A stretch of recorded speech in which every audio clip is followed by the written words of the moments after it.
I am so glad you convinced me that the family car should be the Defender 110. It is so beautiful inside, it's so comfortable, and it just feels indestructible. Yes, it really is. I've been waiting a long time for the new model to come out. The Defender 110, I'm telling you, it's my favorite car of all times. It's my third one. You know, I have stories of going off road. The guy managed the group. He was like, "What are you doing in this beautiful car?" I'm like, "I'm going off road." He's like, "Are you sure? Because you can use one of ours." And then they look like Mad Max cars. I'm like, "No, no, no, no, we're going to do this." And he was shocked. Wow. Well, it's great because the Defender has been reimagined for 21st century adventure, and its unparalleled off-road ability as well as its robust interior are invaluable whether you're headed towards uncharted territory or just a weekend of exploration. The Defender 110 tackles challenging surroundings with absolute confidence. The SUV conveys strength outside and in, featuring peerless technology like an intuitive driver display and an award-winning infotainment system. That's my favorite part, to keep you connected no matter where the journey takes you. Adventure is unique to everyone, and so is the Defender. Choose from the two-door Defender 90, the four-door Defender 110, or the larger Defender 130 with the ability to seat up to 8 passengers. You'll find uncompromising performance in all three. So pack up and go even further with the Defender 110. Learn more at LandRoverUSA.com/Defender. Capella University is rethinking higher education. With its game-changing FlexPath learning format, you can earn your degree on your schedule and fit your education seamlessly into your life. Imagine your future differently at capella.edu. This isn't your average business podcast, and he's not your average host. This is the James Altucher Show. Today on the James Altucher Show. All great leadership comes from a value-centered place. So if you know your values and you understand what you stand for, you have a foundation by which to project yourself in a very different way. So no matter what comes at you, you can always rely on those values to make sense of it as well as to articulate your views. And so the first thing that you would work with any leader or candidate that was trying to present themselves in a larger forum is, how well do you know what you stand for, and how clear is that value set? And that's way before you ever get to the actual delivery and the prep and so forth and so on. And so the good news is, for most people at that level, not all, but most people at that level, they may not know themselves as much, but they know their values and know what they stand for. I can't tell you how many leaders I've worked with in my career who they believe that they stand for so many different things, all good things too, by the way, but they don't have a core or a significant, what some people call a true north, a foundational set of values, one or two or three things that drive most of their decisions and that help them articulate their views and help them defend themselves when they feel like they're in indefensible spots. And when you have the ability to come back to those values, it really matters.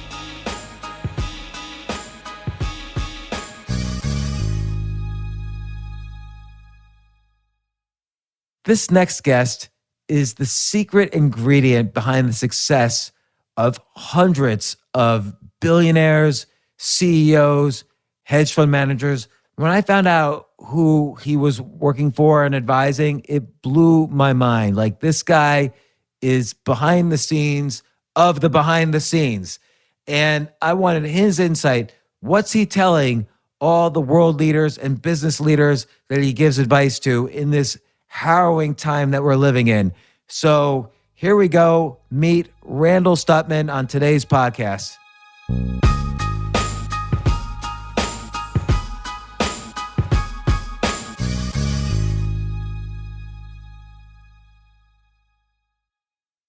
So, Randall, I'll introduce you. You're an esteemed and admired coach to CEOs, leaders all around the world, billionaire hedge fund managers, golf pros, because you're a former collegiate golfer. You've written books about leadership. You have the Admired Leadership Institute and another company, CRA, which is a leadership consulting company with many clients all around the world that you've helped through this crisis. You've helped them build multi-billion-dollar businesses. I saw in your bio your expertise on leadership has even brought you to the White House. So let's say I was a presidential candidate and I was going to have a debate, and let's say I was super knowledgeable about all the issues, so that wasn't an issue in terms of my preparation. Right. What advice would you give me as a strategy for the debate? Well, gosh, we could really get into this. It's just so many different things to work on. Are you saying I'm a wreck? No, not at all. But there's just a lot of things to think about, and a lot of things. So the first thing is, listen. All great leadership and much of great presentation comes from a value-centered place. So if you know your values and you understand what you stand for, you have a foundation by which to project yourself in a very different way. So no matter what comes at you, you can always rely on those values to make sense of it as well as to articulate your views. And so the first thing that you would work with any leader or candidate that was trying to present themselves in a larger forum is, how well do you know what you stand for, and how clear is that value set? And that's way before you ever get to the actual delivery and the prep and so forth and so on. And so the good news is, for most people at that level, not all, but most people at that level, they may not know themselves as much, but they know their values, they know what they stand for. I think, at least it was in that case. But that's something that would be a grounding for me. So if you didn't have a strong sense of what you believed and what you stood for and what was important, that was timeless for you, not about any public opinion poll or about what's going on contemporarily, you're going to have a hard time being the kind of authentic leader and presenter that I'd want you to be, because you would have no core foundation to start with. So that would just be like table stakes for me. But it's very important table stakes, because I can't tell you how many leaders I've worked with in my career who they believe that they stand for so many different things, all good things too, by the way, but they don't have a core or a significant, what some people call a true north, a foundational set of values, one or two or three things that drive most of their decisions and that help them articulate their views and help them defend themselves when they feel like they're in indefensible spots. And when you have the ability to come back to those values, it really matters. So that's something that you'd start with. Past that, there's just so many things we could get into in terms of prepping people for, debates or public forums and the like. I'm not even sure. If you want to spend all the time there, I'd be happy to, but there's a lot of stuff to get into. Yeah, I'm just curious, not having ever been really in a professional debate, are there one or two things, should you try to defend positions if attacked? Should you try to convince people, which has its pros and cons? When you're convincing someone, you're giving them the status of, hey, you're worthy of being convinced, so I need to convince you. So I'm just curious, what are a few nuances? What are some important things to remember? Is it important to have, like you're saying about values, should I translate that into a so-called media message? So no matter what the question is, I fall back on my media message. What are just one or two things to remember? And this is just out of my curiosity, because I'm always fascinated by strategy during these debates. Right. So the one thing that you'd want to know is, what's the core message that you want to attach most of your responses to? So what's the primary message? And it's not just a media message. It's of all the things that you remember from what we're gonna engage around and so forth. What do you want people to remember the most? And basically, it has to be singular. Right. So whoever said, some people say it was Fred Smith, other people said, whoever said the main thing is to keep the main thing, that's true for lots of things, but it's particularly true for debates. So we have to agree as to what the core message is, because that's something you're going to hammer and come back to. You're going to answer that in questions that maybe have nothing to do with it, but you're going to repeat it, you're going to be redundant about it, and you're going to circle back to it in multiple cases. Because when people remember you after a debate, they remember two primary things. Number one, they remember stylistically who you were. And they either remember the one thing that you were able to drive the stake in the ground, or they don't. And the majority of times we don't, because there's too many points, too many issues that come up, too many kinds of ideas. And the best debaters are the ones that really drive a single idea farther and deeper than other people. So they always come back to it. So that would be one. Another one is you want to project enough confidence, and there's all kinds of ways of projecting confidence. The majority of us think of confidence as largely projected nonverbally in the way that we smile, in the way that we gesture, our head nods, a lot of our intonation, which is part of nonverbal, our pitch, and the like. And those are all important things, eye contact and the like. But actually, when you look at, and I actually studied mediated presentations, what you find is that it's language that carries the most of the cues for whether you're really confident and know what you're talking about. Like one of the more fascinating pieces of research, so that you know, is this confidence accuracy fallacy, which is the idea that even in objective reference, if in fact I am highly confident, you'll come to believe me more likely, even if there's no reason for me to be that confident or to be that knowledgeable. So the stylistic way by which I present myself really matters for how people believe each other. So that means you want to have a high level of confidence, and you want to project that confidence in almost any answer, any question, in almost all your articulation. And so what I coach people around, if I'm in that environment, is how do you display the markers of confidence so that everybody can feel and see that without you going so far as to be appearing to be arrogant or having what I call the Titanic effect, where people start to doubt you because you're overconfident. And the majority of that comes from language. So let me give you a couple examples just while you're curious, okay? And hopefully we'll talk about other stuff here. Yeah. So how vivid you are really matters. So when I say to you, I went to the store and I picked up some soup, well, that's nice. But if I say I went to the Safeway and I happen to be looking for my favorite tomato bisque, which is made by this particular company called Progresso, and I just love that soup because when you heat it and it gets really hot, it just tastes differently than most other canned soup. That there's a vividness in that is more believable that I actually went to the store and got soup. So what you're going to find is that when I can be highly vivid in certain moments, not completely, not all the time, but when I can show people how to be around, what to be vivid around, it actually projects a higher level of confidence. When you were actually up the tree, on the limb, watching, the crowd, when you explain that experience, when you're going to be naturally vivid, when you really know, when you really were there, when you really had that experience. And so that's something that when we hear other people be vivid in the same ways, we naturally presume more accuracy or more believability about what they say. Now, I could show you 10 other markers of confidence, equally as interesting as vividness. And so when I coach somebody in that arena, and I haven't done it that much, I used to do it a lot early in my career, but I'm going to focus on naturally where are they naturally? How vivid are they? What's the level of intensity or emotional laden words that they use? What are some of the qualifiers and generalizations that are natural expressions to them? And then I'm going to assess, where are they relative to that level of confidence? Do I even need to play stylistically with their confidence? Or when they get cornered or surprised, does their confidence go down? And what is some of the ways that without knowing any content, I can show them how to project a higher level of confidence and be more believable just stylistically? And so most people that do this work focus on the nonverbal, and that's important stuff. Eye contacts and facial expressions and shrugs and gestures and the like, and especially intonations and the way you end sentences, whether it's rising inflection, all those things matter.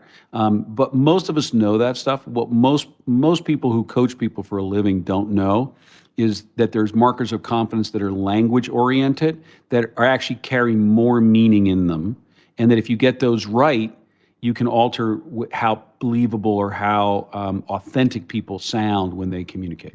Does that make sense? Well, yeah, it totally makes sense. And yes, definitely we're going to move on quickly to other things, but this is actually an important topic because as we move into this so-called new normal, remote meetings, Zoom meetings, whatever, are going to be commonplace, and language is going to become much more critical than just you're not going to have the physical presence in front of people to communicate as much non-verbally.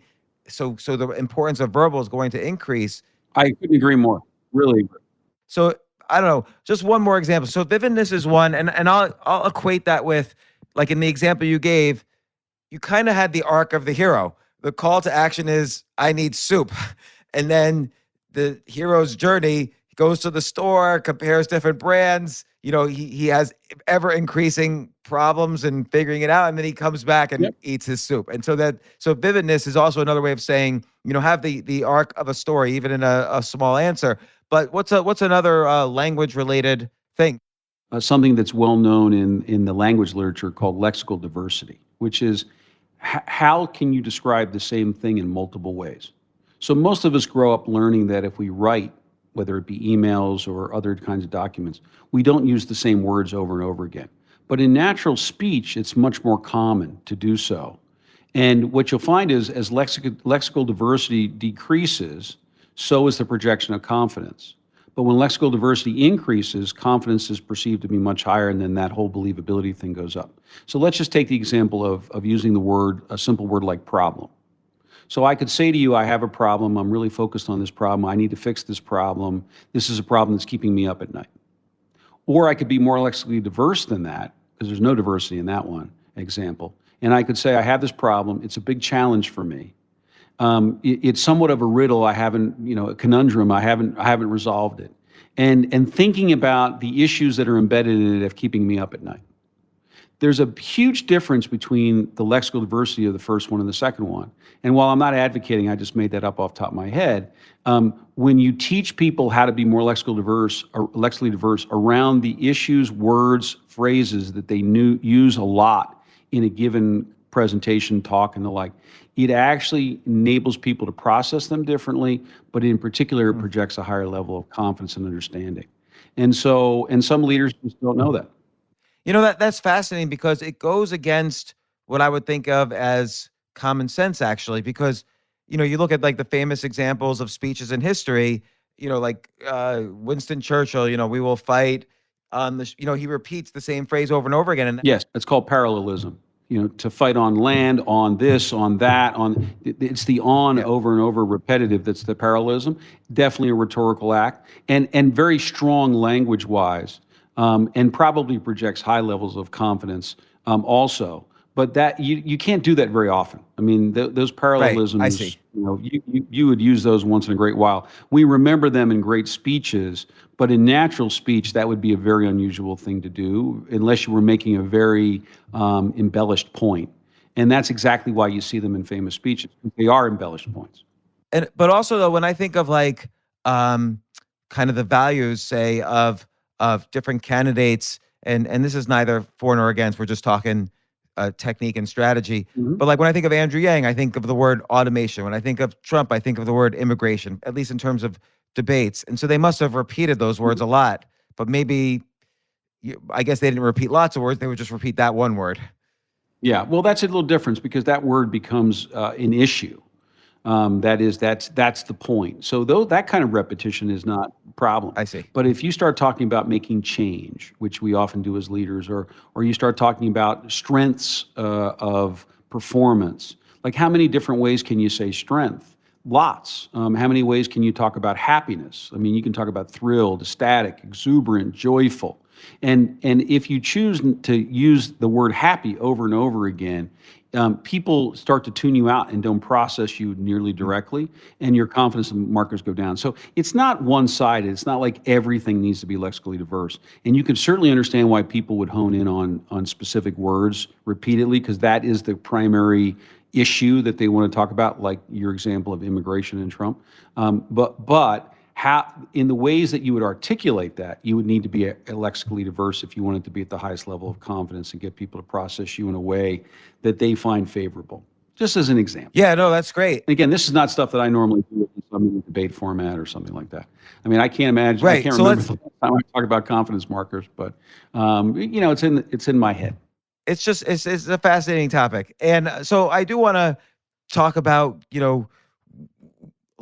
lots of different things, but you've been advising basically some of the most important people in the country, in the economy, like I mentioned before, billionaires, CEOs, investors, leaders, and so on.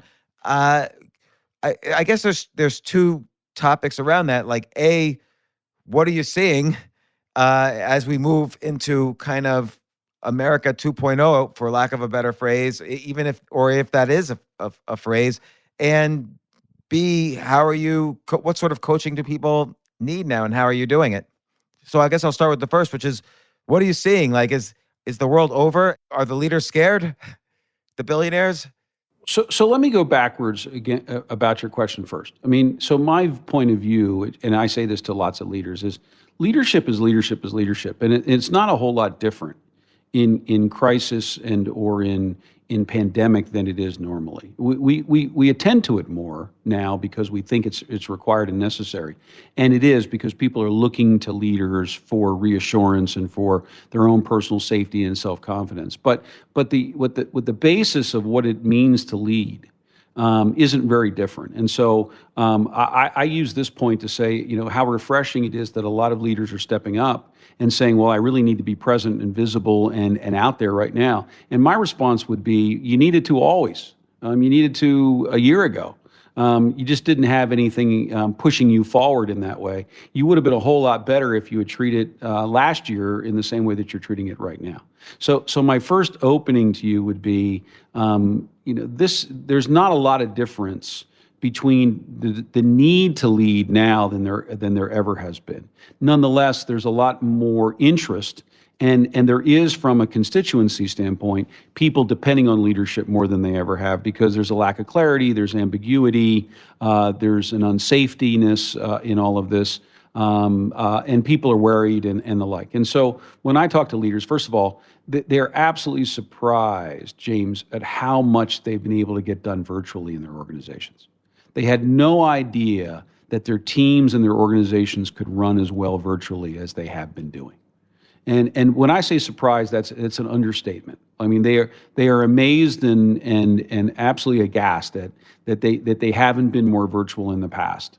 And they now know in the future, it doesn't mean that they need less people or that they won't need to be face-to-face or they're going to, disband their organizations. But they know there's a lot of work and meaningful work that can get done virtually.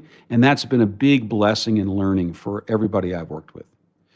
So that's number one. Number two is the cadence by which they're being present, because they're in a virtual environment, is much, much higher. And it's paying great dividends. The majority of senior leaders that I deal with, which is quite a few right now, in many different industries, they have a weekly or every other week cadence with their entire team or divisions of people, and that level of clarity has always been needed, but now it's happening, and it'll be interesting to see what happens to that cadence after this time period goes away. But it's a really important piece, and it's exactly what people need. They need to hear optimism, and so I'm coaching a lot of people around how to have optimistic themes that they push over and over again without being unrealistic about the future. And in particular, I'm working with people to say, okay, keep the cadence alive. It's hard to fill even 10, 15 minutes with everyone every week, but people need it desperately because they want clarity, and the world's changing and the news is changing, the facts are changing on an ongoing basis. So we're learning that, and I'm seeing that. There's a lot of people that are busier than they've ever been, and other people that, they're not on vacation, but they're definitely not working as hard as when they work in the offices and the like. And so there's a lot of struggle over what is everybody doing, and how are we holding people accountable, and what are the standards by which we're going to engage each other. And so there's a lot of negotiation going on in organizations around, how do we have that honest conversation where we've got some people here that are, what's the line? When you work from home, you're always working, that are working 24/7 and that seem, are overwhelmed by this virtual world we've now created for them because they're never off, versus another portion of people that, maybe are slightly engaged and are waiting this out. And so that inequity hasn't been dealt with yet, but organizations are starting to deal with it, and I'm offering some advice around that. There's so many things that are happening in these organizations right now. But I don't see any doomsday. I mean, I have a couple of hedge funds that are not doing well that, we'll see if they survive. But I don't see a lot of doomsday. Now, it might be that some of my particular clients, they come from pharmaceuticals. I've got a few manufacturing CEOs that are having a rough time because they do a lot of their manufacturing in China. Their plants have been shut down for a long period of time. Their stock prices are way down. Their boards, though, are very confident that this will recover. They're being really good about caring about safety of people before they're caring about revenues and things of that nature. They're cutting costs like you would expect them to cut, but not too deeply yet. So I'm not seeing a lot of panic, not at least with the corporate leaders I'm dealing with. Not what you might expect. I mean, I would expect to see a little more panic than I'm seeing, and I'm only seeing it in a couple of very isolated spots. Well, let me ask you about some of the things you just said. So, first off, just to clarify, when you say weekly cadence, like a weekly meeting or virtual meeting of some sort, or check in via phone or whatever, cadence just means an interaction. Yeah, so Zoom calls, team calls, audio calls, where they're involving, in some cases, the entire organization, in other cases, pieces of the organization, and they do it repetitively. So that people are hearing from the senior leader or senior leaders on a weekly or every other week basis, not just around what's our response to the COVID, but also just generally what's going on, how financially strong are we, what strategies going on, what are we worried about, what are we happy about, what are we seeing about the future, when are we going to come back together, what have we decided to do about our fall meeting, those kinds of things. And usually there's messages of optimism, there's messages around some level of strategy, there's usually some tactical shout outs for people. And those are happening with a high level of cadence, and they're very productive for these organizations because people really crave social connectivity, but more than that, they crave clarity, and they don't tolerate ambiguity. Large populations of people do just not tolerate in a lack of clarity around anything, but especially their financial well-beings. Sure. So these things are really helping a lot. And you said that these leaders should have even been doing this earlier, not just showing up when there's a crisis. And yet, earlier and presumably later, there will be more clarity just in general in society and for the business. Do leaders need to keep stepping it up even when there is that clarity? Yeah, I think, listen, I wouldn't argue for a weekly town hall or an all hands meeting or whatever metaphor people use for these things. There are many different descriptions. But for example, the best organizations I've ever been a part of are pretty much on a quarterly basis where they get everybody together and they talk strategy and they do Q&A.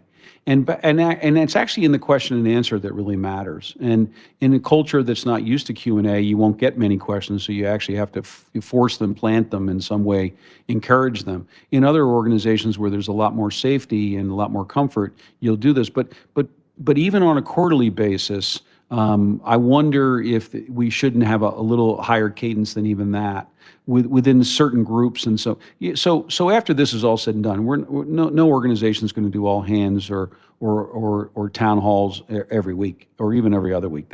That's not a good use of time and energy.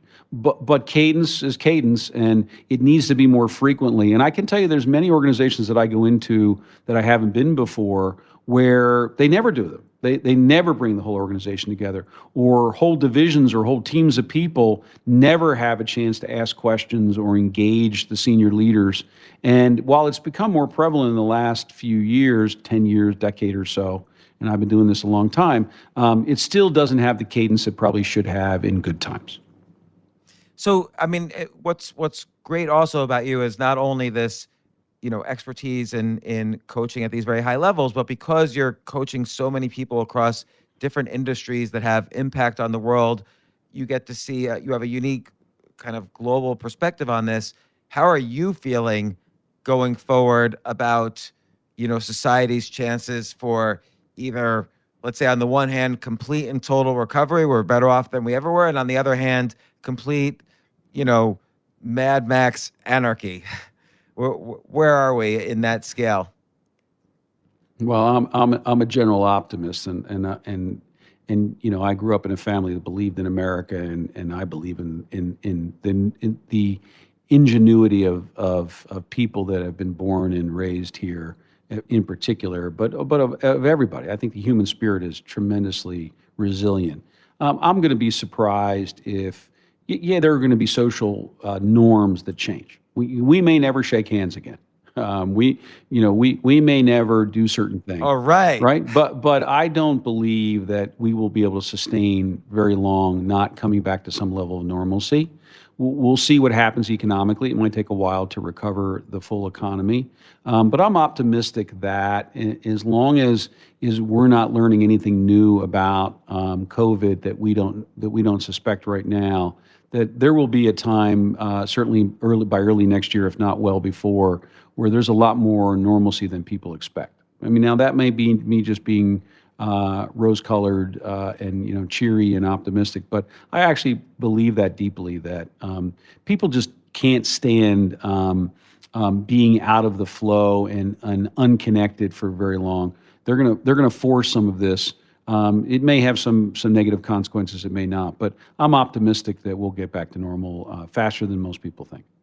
And I agree with you because, on the one hand, we're still in the middle of it, and here I am. I'm in the middle of New York City, so just going outside, you would think everybody is already dead, based on the media headlines.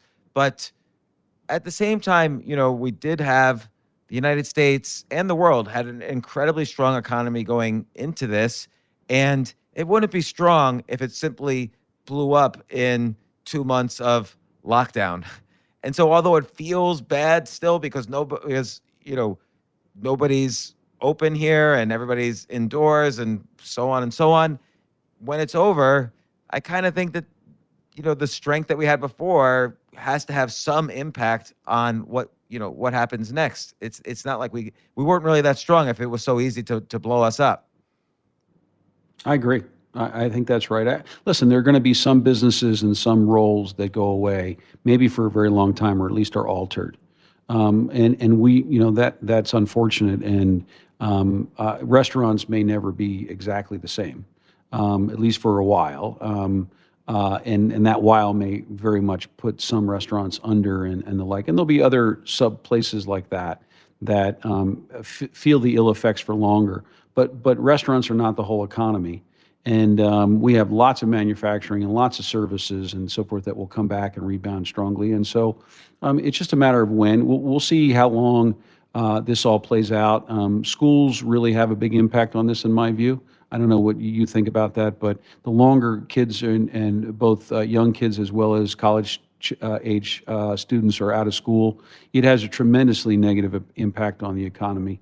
Not just on learning, but on what's happening and the like. Why is that? Like, why? I can understand with younger kids because the parents can't go to work or they can't be as productive. But why college age students? Well, think about this. I mean, the majority of colleges in the country, not the overwhelming majority, but a lot of them are basically in towns and cities and in areas that are primarily focused on that college.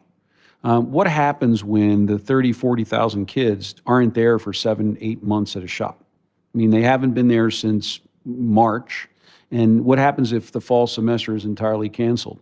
I do remember the story about a small college town that was debating with the town council about how much of an impact their economics were on the town. And the council was unconvinced. And so the college decided to pay everybody, all their employees and all their students, in $2 bills back when they existed. And that made the point really fast. These colleges have tremendous commerce relative. So if you're in Miami of Ohio, or you're in Oxford, Mississippi, or if you are in Logan, Utah, or if you're in Chico, California, and you don't have any of those students there for periods of 6, 7 months, it has to decimate pieces of that economy, and not just restaurants. And so I think that's one of the reasons that colleges, if they choose to stay out until next year, will actually have somewhat of a self-fulfilling prophecy around what happens economically in those places, not in general. Great. So I agree with you that again, a lot of college towns depend on the colleges around them, but at the same time now we're starting to see different trends that are getting accelerated. One is the declining importance of college in credentialing for jobs, which is the reason many kids are willing to spend the tuitions for college. And that's among other trends that are being accelerated right now. And I don't, there's nothing we can do about those trends. They're either gonna happen or not. But that does seem like that a trend was already ongoing, but it's just being accelerated by this period.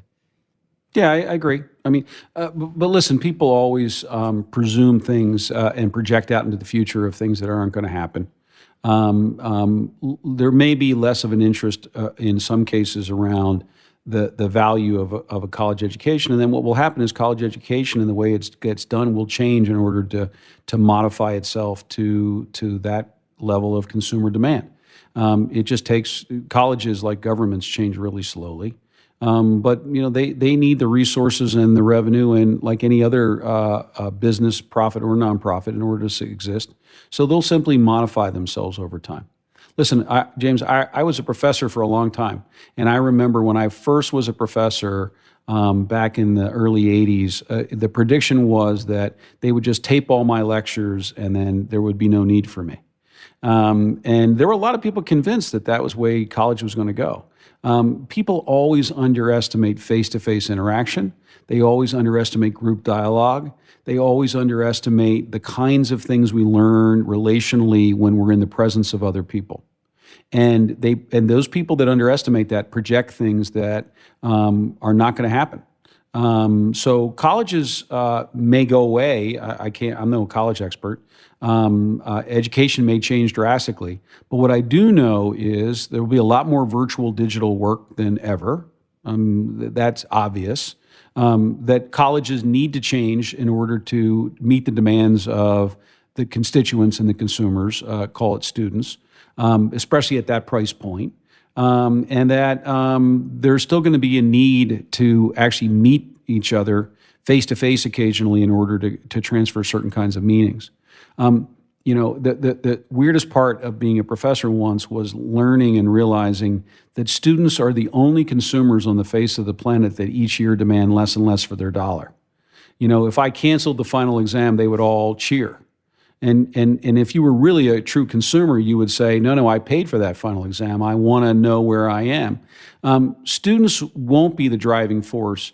The economy will be the driving force around who we hire, how we select students, those kinds of things. Students would love to get a degree and not show up.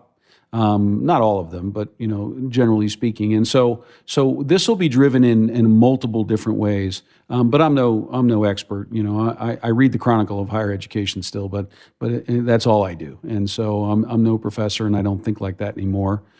Thankfully, by the way. And I don't argue over whether we're using number 2 or number 3 pencils. And I'm more practical about that. But education is not my deal.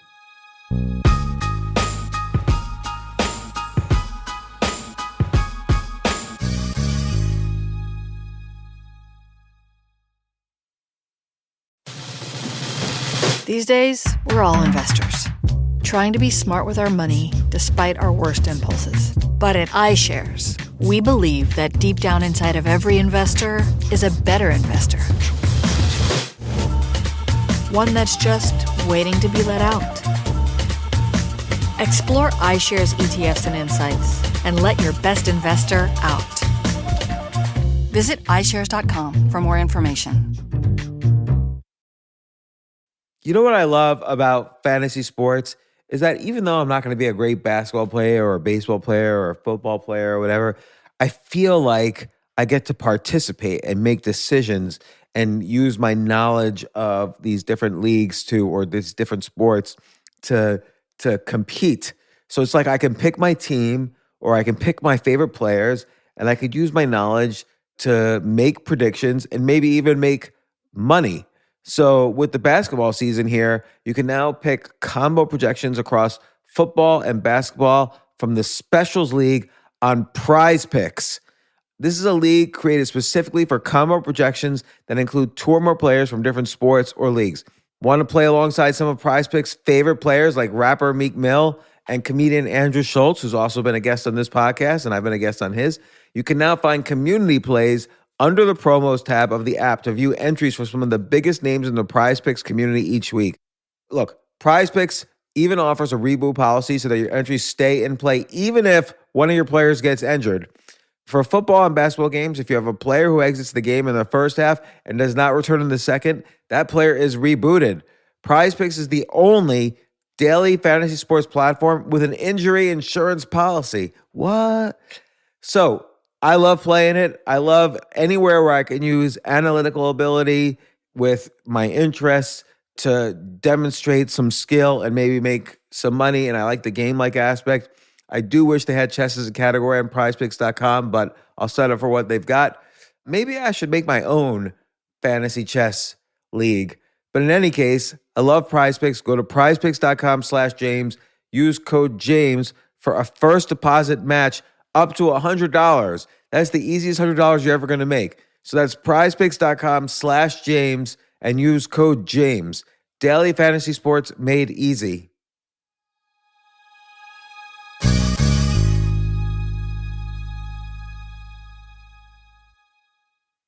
The future of learning is definitely online. Like, it's such BS that you have to spend $200,000 or take $200,000 in loans and go to some fancy school when it's useless. It doesn't guarantee you a job. Most employers, including me, do not care about degrees or grades or anything like that. We want to care that you love what you're doing, that you know what you're doing, in some cases that you have experience or that you're willing to learn. But people in general love learning and are curious. Like, the key to success is curiosity. And I think masterclass.com is the perfect model for online learning. I'm really happy they're sponsoring this episode. If you're going to give a gift, give the gift of learning. Masterclass makes a meaningful gift this season for you and anyone on your list, because both of you can learn from the best to become your best, from leadership to effective communication to cooking. Let me tell you some of the classes I've taken. I've taken comedy from Steve Martin. I mean, can you believe I can take a class from Steve Martin on comedy, or Judd Apatow, my favorite comedy director? I could take an actual class from him on writing. Wolfgang Puck on cooking.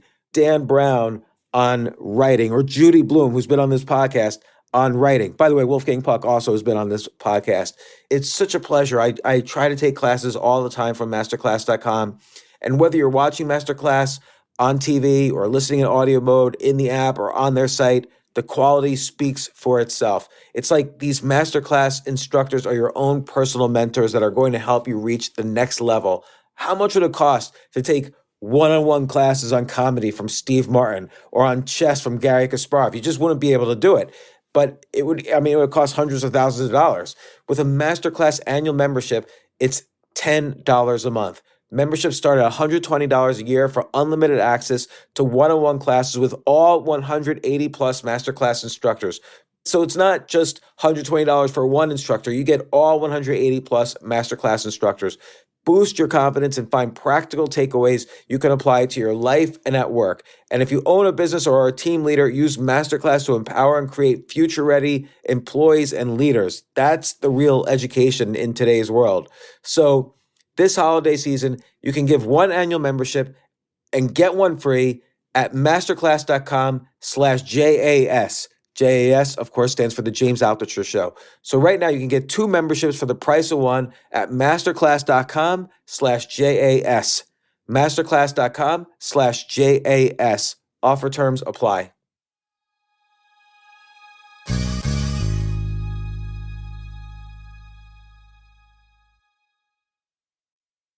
When these CEOs and other types of leaders and hedge fund managers and so on call you during this period, what are they going to you for? What are they asking you for?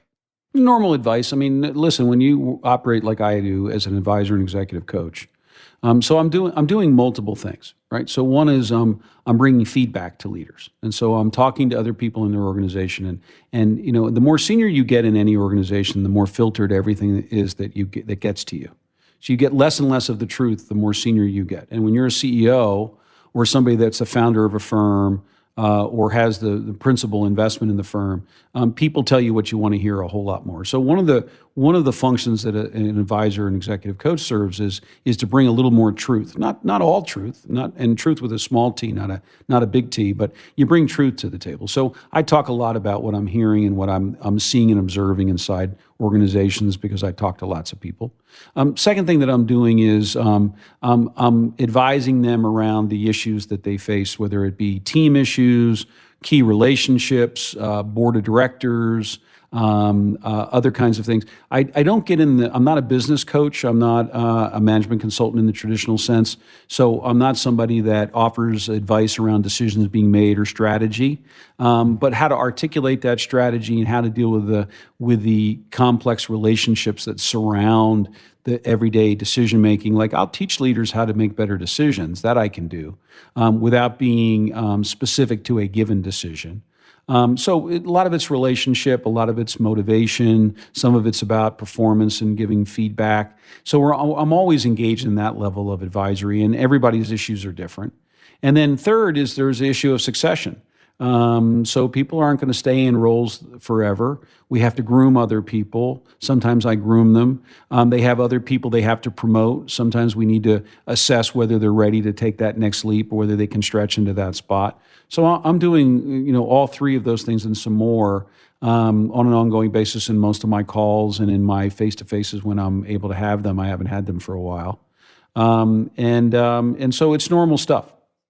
Well, what's an example of there's someone you're going to groom and they need to, take it to the next level? What might that level be, and how does an already, successful person, executive, leader, whatever, how do they take the steps to get to that next level? Like what's a type of thing that they're missing?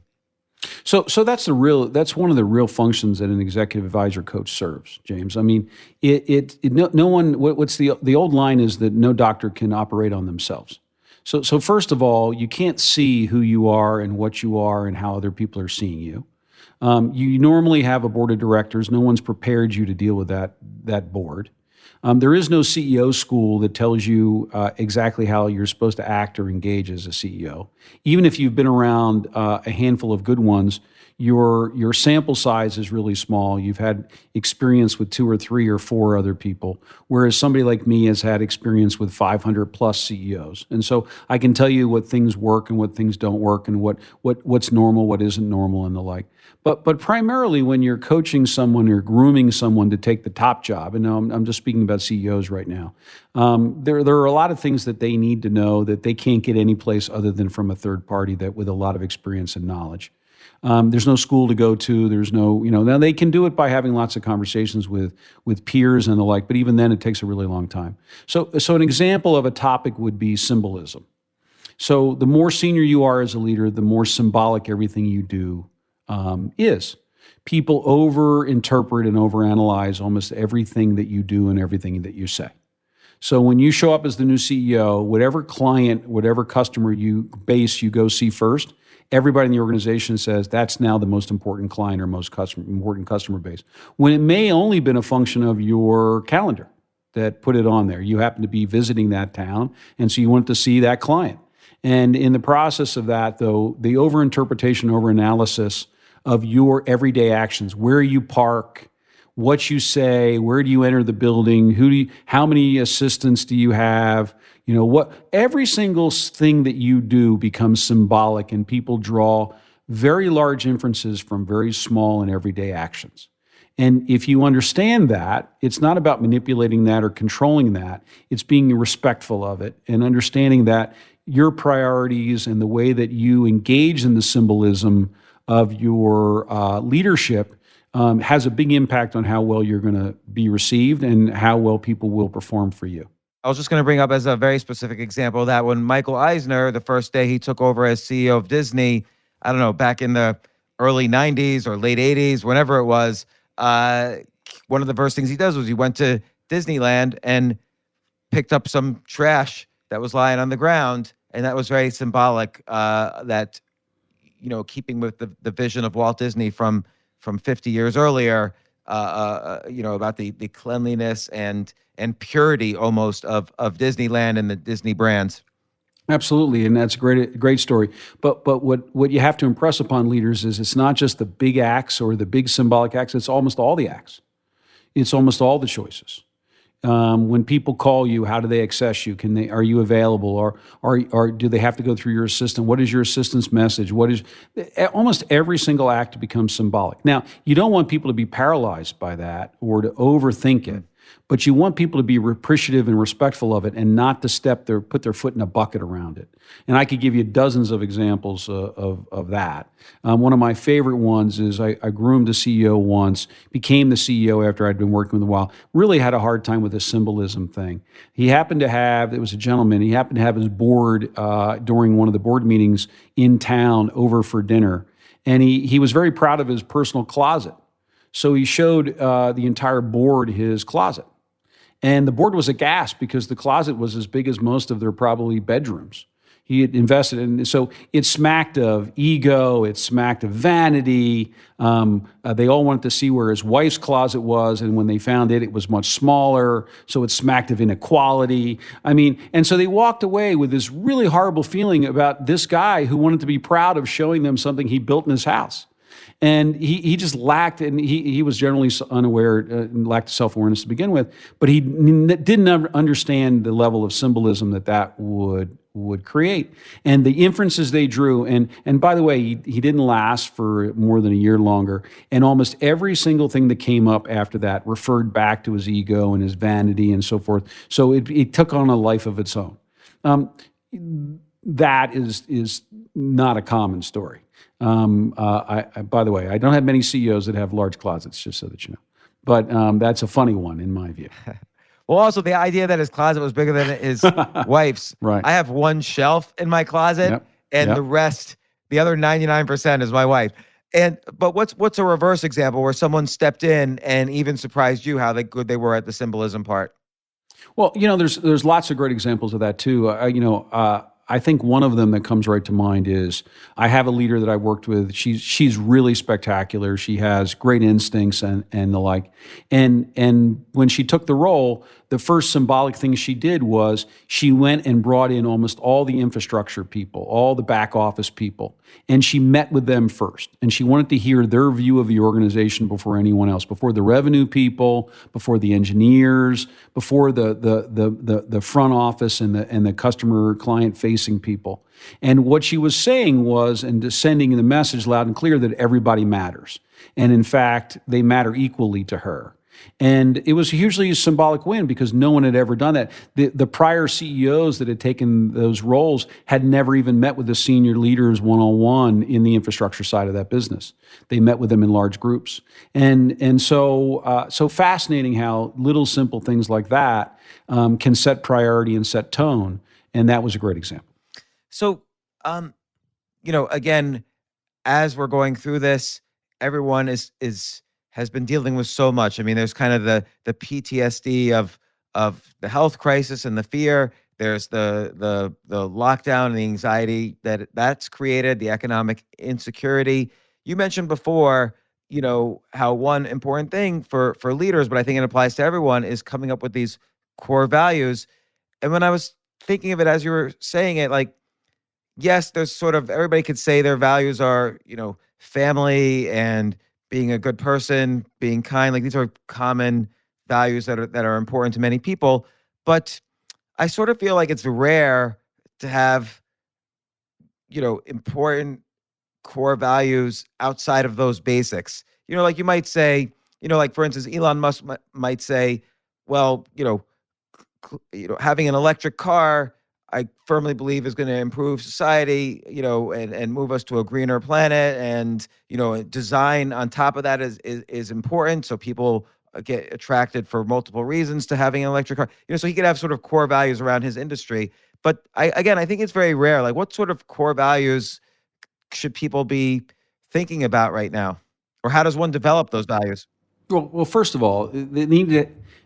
They need to have. They have to have been developed over a lot of years, especially if you're a seasoned leader. But it's interesting how it is that the majority of the really special and values that can really drive decisions are not the mom and apple pie honesty, integrity, kinds of things. Not that people don't stand for those too. But I don't know Elon Musk. I've never even been in a room with him, which is kind of actually unusual, given where I go. But if I was projecting from what I can gather and listening to him on a variety of things and the like, I would tell you that making decisions based on what really is smart. Like he values smart. He values the right answer. He values the best answer. I'm going to guess that he really, when he thinks you're smart, he treats you very differently. And smart to him is analytically deep, linear and lateral thinking, because he's a creative thinker. So his definition of smart is probably a little broader than most of ours. So he probably values people that are hugely rational, but also that are creative in the way that they come at things, not in traditional things. Now, I'm projecting. But when you know that somebody has that value and they're able to use that so that for example, when he hires somebody, my guess is if he's involved in the recruiting process at all of senior leaders, and I hope he is, that he's probably more attending to whether he thinks they're smart than anything else. That's a value. Now that's not a right answer. There's not a right value, but that's a value that things can cohere around. And there's values around whether relationships really matter, whether it's really about work and energy. Do you have the energy that I want you to have? Because energy really matters to me, as an example. Now, that sounds like a strange value, but it isn't in some leadership worlds. And so it's not always that I value teams and people and integrity and fairness. Those are fine values, and you can drive decisions around them, but they're a little harder. You need to get more granular than that. And most people stand for those things or stand for deeper things. They just don't know what they are. Being respectful is a deep value that I have several leaders that I work with hold. That it really matters for them that the organization be respectful, that they're respectful, that their teams are respectful with each other, that they respect their customers. And so it's not driving commerce, but that value is one of the core values that they use to build culture and to create. And that's a little different of a take than what you and I would think about in terms of integrity. Respectfulness is really different. Well, tell me what you mean by respectful. So again, respectfulness is how do we engage one another? Are we in fact deferring to each other's expertise? That's a sign of respect. Another version of that is stylistically, are you somebody that has an even tone and an even temperament? That doesn't even if you're excited, that you don't project that to other people because that's disrespectful. Would you ever tell an off-color joke or something that would be prejudicial? Well, that wouldn't be respectful. So that wouldn't be tolerated at all in a highly respectful leader. So so imagine the difference between, as a leader, saying I value respect, and it can play out and be exemplified in so many different ways. And I'm going to stand for this value and push it as hard as I can personally and professionally and culturally. And so instead of talking about what we can't do, we talk about what we should do. And that's what the value of or that's what the power of value is.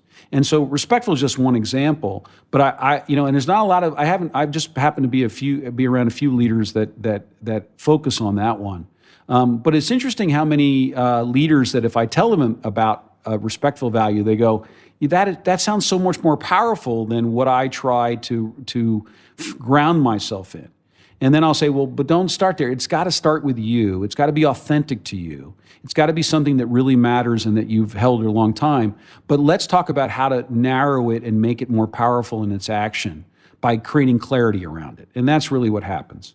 So respectful is just one. I could give you lots of others, but they're not the traditional. I mean, too many people think that when they talk to leaders and they hold values, that there's some mission vision statement that would be on some wall. That we stand for the client and we care deeply about our employees. And those are important stuff, by the way. I'm not making less of them, but those are not the critical values that I would want somebody to lead and make decisions and recruit and explain themselves inside a large organization as, in a highly symbolic way. I'd want them to be more granular than that and push them down to a point of what do you really stand for? What really matters to you? And let's decide what that is and use it as a way to help inform decision-making and make it so that you can present more clarity make it so that when you make an unpopular decision, people use that value to interpret why you did that, so that that value becomes a stronger piece. And by the way, this is not what I'm known for. There's lots of people that have written about values.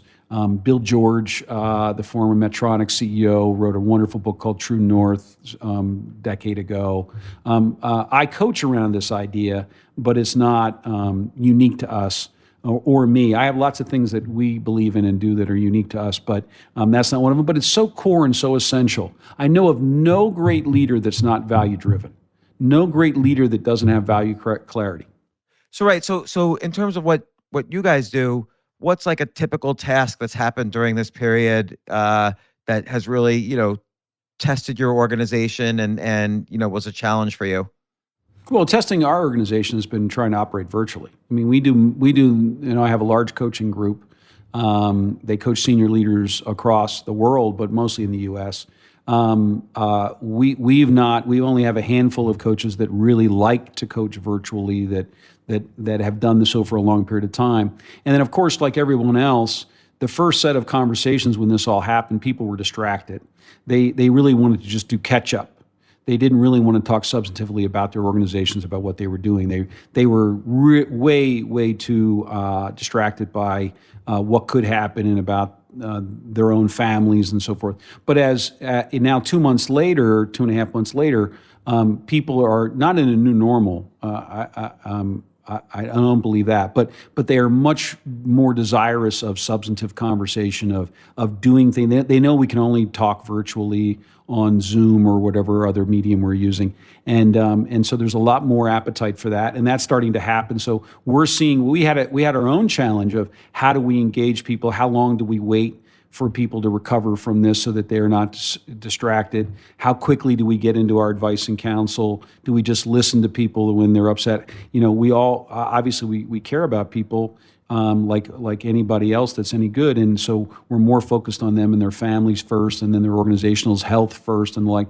But then you have to get into real issues and real advice around what are best practices in this moment, and we're now seeing that's occurring. But we had to learn how to do this on video, and it's a strange medium.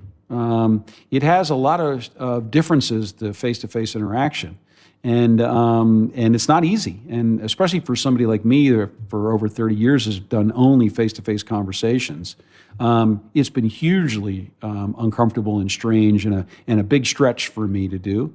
And I'm getting better at it every day. I still don't like it, by the way, but I'm getting better at it all the time. So when everybody's finally, or now that they're getting the CEOs and leaders are getting used to this, what are they asking you for? What's your bread and butter advice that you're able to really help and substantially help some of these organizations and leaders? Well, listen, I mean, there's advice around how to create social connectivity inside their organizations, whether that be social hours or family hours or things of that nature. So, most senior leaders underestimate the need for social connectivity that people have to see each other face to face and engage each other off topic and off business issue. And so there's some of that advice. There's advice around this thing we've already talked about the cadence of being in front of everybody and being visible. There's the whole set of advice around how do you show appreciation and recognition without becoming syrupy in these kinds of times and moments. There's advice around how to make decisions when we're not face to face. And these virtual meetings take a lot of time. It's very difficult to see who's getting ready to speak, who's rolling their eyes at an idea. So decision makings, we've been spending a lot of time trying to help leaders understand how to make decisions virtually in these kinds of moments. And so there's a lot of things to talk about. Oh, well, what are metrics for decision making? That you subscribe to, that you would advise people to consider? So listen, the biggest issue with decision making is who owns the decision. So many organizations get this entirely wrong, where they have multiple people who own a decision, which means nobody owns a decision, nobody makes it or drives it, and the bureaucracy takes over. So every single decision has to have a primary owner who's responsible for making that decision. Now, we actually distinguish between two things, a maker and an owner. Think about a maker as that person is basically, they're required to eventually break the tie or make the decision. The owner drives the process. And so we distinguish between those two things. And so when we get into decision making, especially in this moment, it's how do you build consensus virtually? So how do you get people who don't need a video call, but simply can check in with each other and say, weigh in on this. Here's the target position. This is what we're thinking. Weigh in. And then they start to modify and change their decision until they have a loose consensus. Then they're ready to come back together in a call and validate that consensus and really bring it to life and then talk about how to execute it. Most organizations don't operate that way. They don't think about having a distinctive process owner to drive decisions and drive consensus. They normally don't think about anyone who's really responsible for making that decision. They aren't used to having people weigh in multiple mediums in order to change the target. In fact, they're not even used to generating a target position so that people can respond to it. That's a mainstay of all good decision making. You need something to decide against. You need something to push against in order to know what your own views are. Very few good decisions come from a zero. What's an example? Any example. If we decide, how are we going to do this call together? Well, we're going to do it on Squadcast, right? Well, that allows me to say, well, why Squadcast? It gives me you made a proposal. No reason for me not to do it that way, but it gives me the ability to push against it or ask the question or something. So everything needs a target, at least an initial position. Now, the question is, of course, decision-making wise, where does that come from? Where does that target come from? Sometimes it can come from the expertise of a small group of people. Sometimes it can come through dialogue where the team just talks about the issue for a while, and then that decision-maker / and/or owner, sometimes they could be the same person, can generate that target position. So, I've made this more complex than I should have. Because I'm trying to give you the essence of this. But when we're talking about decision making, first question I ask is who makes this decision? And when I get an answer that is, we've got these 6 people making a decision, then I know already we're in a bad spot, that we're going to be dysfunctional in terms of this decision quality, and that we're going to have low quality decisions. So I push people to have a single owner or maker. I push people then to have somebody that drives the process so that we can start working consensus. We can get everybody to weigh in. We can get everybody's subscription. We then focus on the dissidents. So you can take people through a very simple process that enables organizations large and small to make much higher quality decisions. By the way, it's how we do it in our own houses, in our own homes, in our own families. You don't come home and say, we're going to Hawaii on vacation.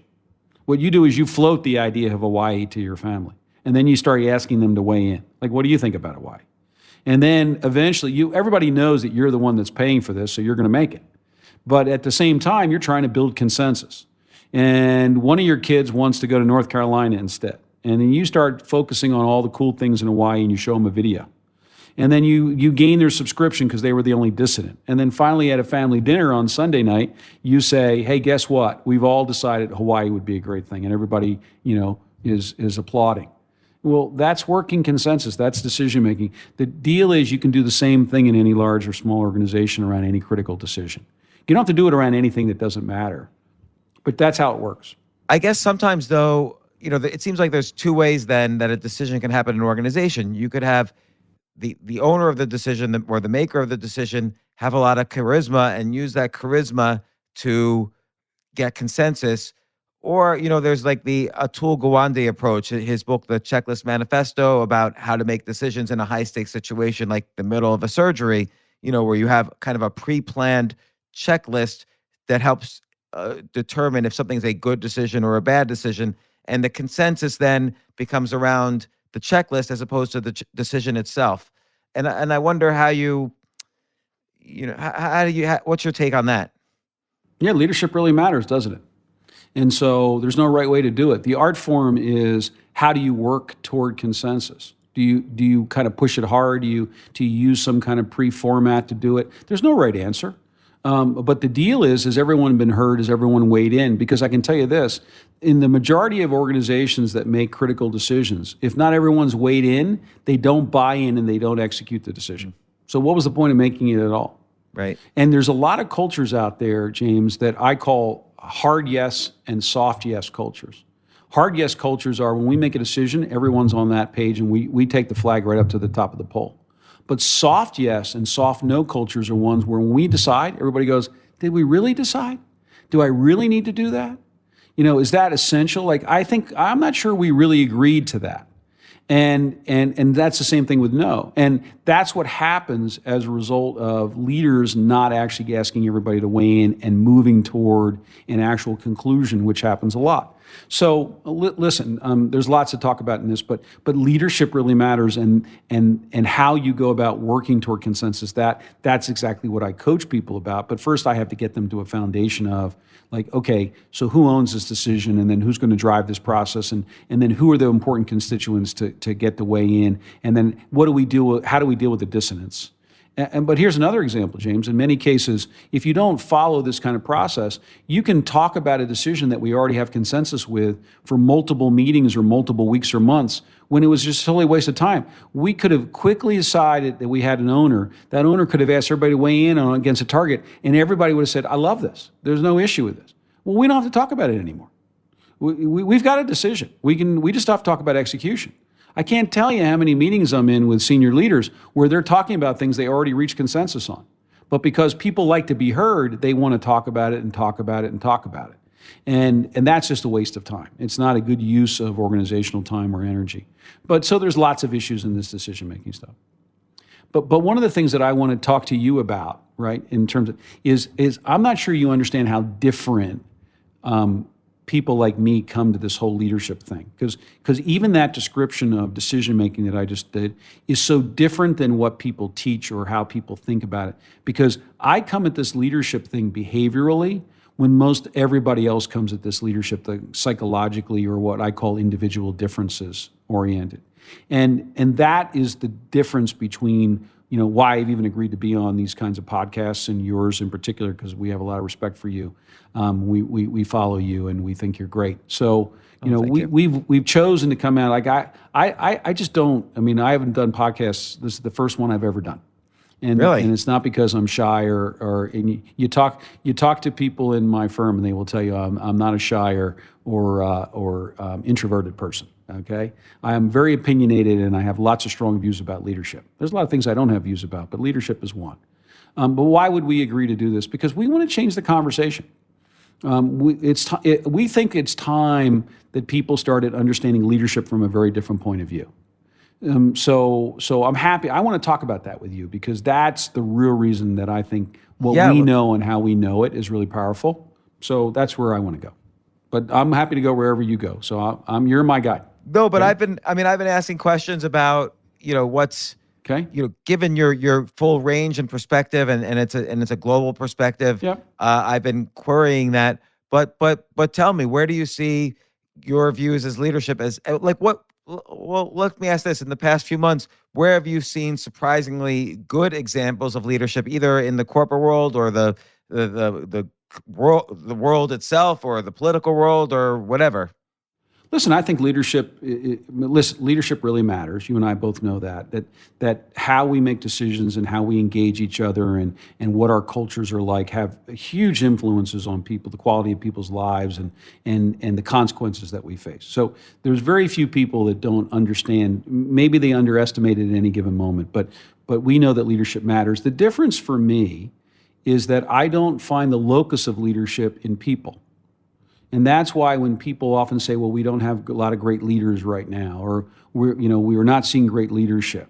Well, that's because they have an old-fashioned view that leadership resides in people. It's innate to people. Some people are leaders, some people aren't. And I reject that view. That view is archaic. In fact, it's not well substantiated at all. And where leadership comes from, it resides in actions, in decisions, in messages. It resides in the everyday behaviors that people engage in. And when you take and look at leadership from a standpoint of what are people doing, if leadership is about what you do, then I can show you lots of great leadership almost all the time. Now, we can always be critical of decisions in retrospect that didn't turn out the way we wanted and then say we had bad leadership. The question that I would have of those decisions is, would we have made the same ones if we had all the same data and information? Did we follow a really solid process? Was everyone heard, and did everyone's viewpoint get weighed?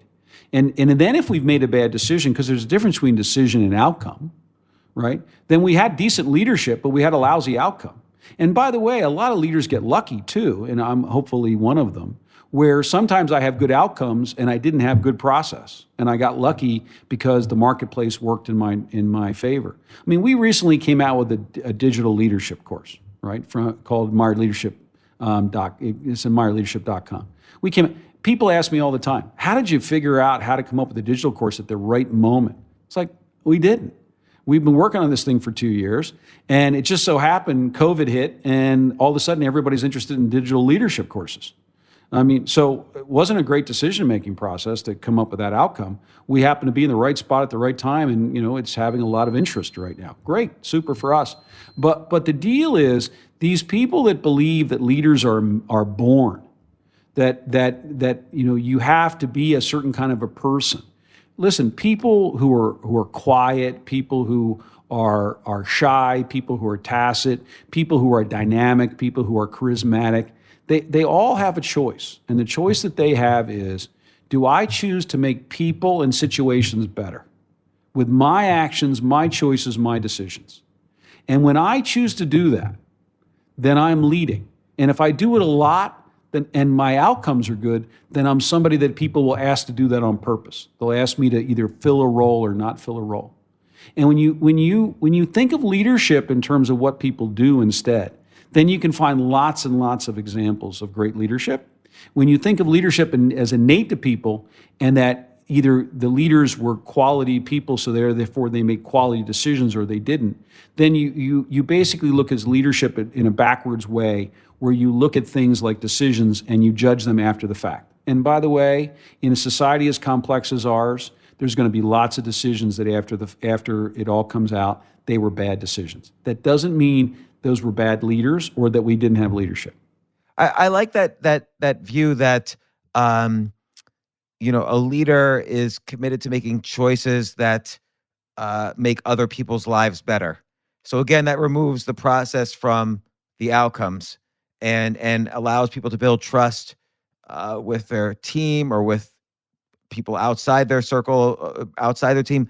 It allows them to build trust with those if you know that the process is good and that the intent is good, even if some outcomes weren't always good. I mean, a great example might be Franklin Delano Roosevelt. So there's a lot of debate about whether the New Deal was good or bad. Who knows? But his first 100 days in office are very famous. They're called the first 100 days, and he stepped up. He provided optimism in his inauguration speech, and he signed into law within those first 100 days. Various New Deal acts that created millions of jobs. Again, the outcome could be debated, but it seems like then he demonstrated leadership according to what you're saying. Yeah, absolutely. Listen, anybody can lead anytime they want. One of the things that I'm a big proponent of with a few organizations and a few foundations is to teach kids, especially high school level kids, how to lead on an everyday basis. They have a friend that is having a hard time. They can lead by simply being comforting. They can lead by advocating for that kid. They can lead by simply listening and being a sounding board. They can lead simply by not allowing other children to pick on that or bully that kid. There's all kinds of choices. Now, the majority of us don't think of leadership that way, so we watch. And then people say, well, we must not be innate leaders. Anybody can lead any time. And when you empower people that way to say anybody can make a situation or other people better. Now, your intentions don't mean that you have great outcomes all the time. You can make mistakes. You can have good intentions and make things worse. I'm always amazed. I tell leaders this all the time, and that is no matter how bad the problem is, you can always make it a lot worse. And that is so true in my experience. But the object is try to make it better. And so everybody has the ability to lead. And there's lots of people with the title of leadership and have the title of a leader who don't do anything in terms of their choices or actions that actually produce good outcomes.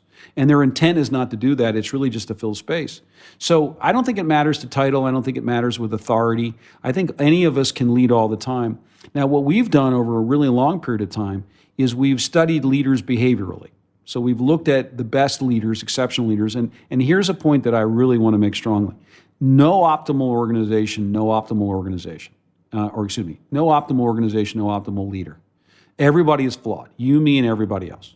I've been in the most prestigious organizations in the U.S. for a long time. And I was in General Electric for a long time. I was in Goldman Sachs for a long time, coaching leaders there. I've been in lots of wonderful places that have had this kind of halo. And as good as they are, and by the way, they earned those reputations. Those were really, those two examples, great companies and great cultures when I was involved with them. They had their flaws. There is no optimal organization. Every organization has flaws. And there is no leader that is without flaws. But some leaders are actually exceptional in certain areas of leadership. I can find leaders that make better decisions than everybody else based on proof, based on actual objective data. I can find coaches, athletic coaches, that are better at giving feedback than other athletic coaches, probably better than anyone. I can find inspirational leaders that really get people to go beyond what they think they're capable of consistently over and over again. I can identify people that build deeper and more meaningful relationships more quickly than almost anybody else. I can find aspects or functions of leadership where people excel at them. And what we've done over a really long period of time, over 30 years, is try to engage these leaders, not by asking them who they are or why they do what they do, or even how they've learned what they've learned, but by asking one simple question: what do they do that other people don't do? And so how do they make decisions? How do they build those relationships? And what you find is that excellence exists almost every place. We know that there's excellence in athletic performance, there's excellence in intellectual performance, there's excellence in the way people dance, there's excellence in the way people do logistics. Excellence exists everywhere. Well, there's excellence in leadership too. And like excellence elsewhere, leadership has basic routines, basic behaviors that are connected to them. So while the psychological view of leadership is one that focuses on differences, and for a good reason, by the way, because people are massively different from one another. And while they're looking at how to adapt and flex to those differences, what we do is we take the take that says, how is it that, what's most common between people? How do the best leaders do what they do? What do they do that you and I don't do that we could emulate in a matter of minutes? And that are largely unknown. So you and I know some of the ones that are self-evident. We know that the best leaders keep their word, that they show up in a crisis, that they admit mistakes, they show themselves to be human. Those are ones that, by the way, 100 years ago we didn't know those, but those are self-evident. But what are the ways that leaders make specific decisions and build relationships and give feedback and build team and make change in organizations? Are there routines? And the answer is excellence in anything has a set of basic routines and behaviors in them. And once you know them, you can teach them to other people and they can be articulated really quickly. And they have a face validity to them. Immediately, once you hear them, you go, that's right. And once I point them out, they're very obvious. So what's some routines that might not be so obvious until you point them out? Well, give me an area of leadership. Anything in particular? You want to talk about inspiration, for example? Yeah. Well, I'm actually inspired by the fact that anybody can be a leader. So many people listening to this might not be the CEOs of their organizations, might be employees or self-employed or part-time, or everybody's at different points in the hierarchy of society.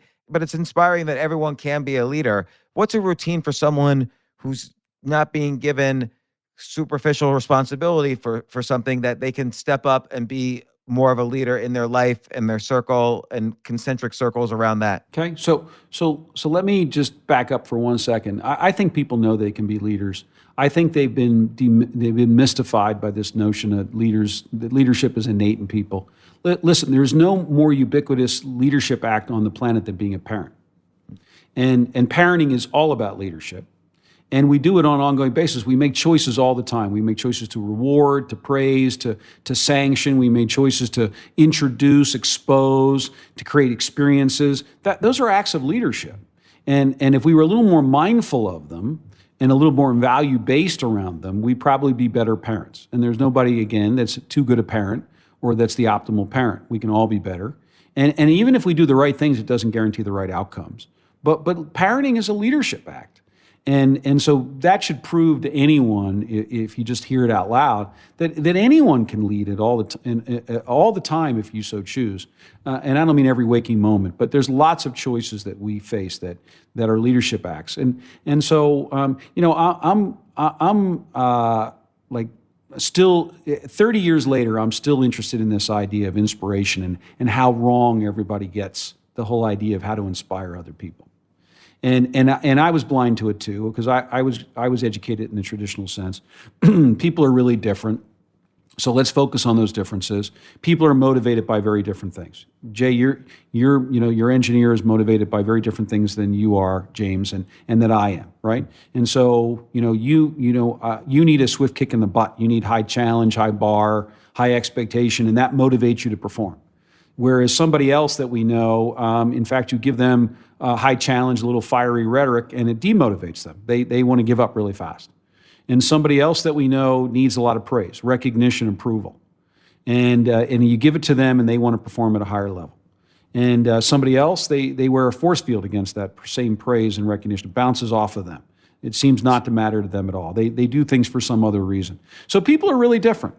And we learn that there's literally several dozen things that can motivate people, from responsibility and autonomy to empowerment to if you subscribe to Daniel Pink and his work on Drive, which is being masterful and learning, the idea of purpose, the idea of autonomy. And by the way, those are all right. I'm not arguing against any of them.